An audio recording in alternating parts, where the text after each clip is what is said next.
का विवाह हिंडिवा नामक एक राक्षसी के साथ भी हुआ था। वह भीमसेन पर आसक्त हो गई थी और उसने स्वयं आकर माता कुंती से प्रार्थना की थी कि वे उसका विवाह भीमसेन के साथ करा दें। कुंती ने उस विवाह की अनुमति दे दी, लेकिन भीमसेन ने विवाह करते समय यह कवच उससे ले लिया कि एक संतान पैदा होने के पश्चात वह संबंध तोड़ लेगा। भीमसेन ने कुछ दिनों तक हिंडिवा के साथ सहवास किया। इससे वह गर्भवती हो गई और उसके गर्भ से एक बड़ा विचित्र बालक पैदा हुआ, जिसका मस्तक हाथी के मस्तक जैसा और सिर के शून्य था। इसी कारण उसका नाम घटोत्कच पड़ा। चूँकि घटोत्कच की माता एक राक्षसी थी, पिता एक वीर क्षत्रिय था, इसीलिए इसमें मनुष्य और राक्षस दोनों के मिश्रित गुण विद्यमान थे।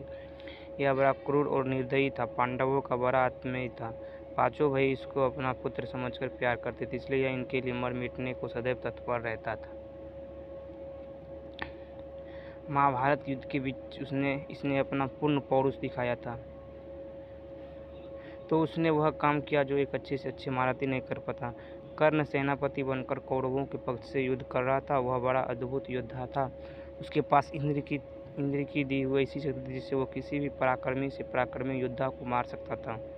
वह शक्ति कभी खाली जा ही नहीं सकता था। वैसे कर्ण की निगाह अर्जुन पर लगी हुई थी। वह उस शक्ति के द्वारा अर्जुन का वध करना चाहता था। श्री कृष्ण इसको समझते थे, इसी कारण उन्होंने घटोत्कच को रणभूमि में उतारा। इस राक्षस ने आकाश से अग्नि और अनेक प्रकार के अस्त्र शस्त्र बरसाना आरंभ किया।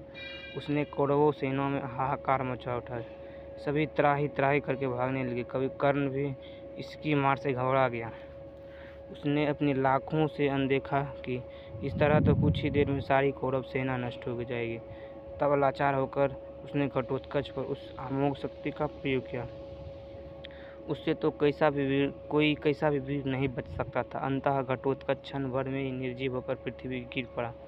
श्री कृष्ण की बड़ी प्रसन्नता हुई। पांडवों को उसकी मृत्यु से दुख हुआ था, लेकिन श्री कृष्ण ने सारी चाल उनको समझाकर उन्हें संतुष्ट कर दिया।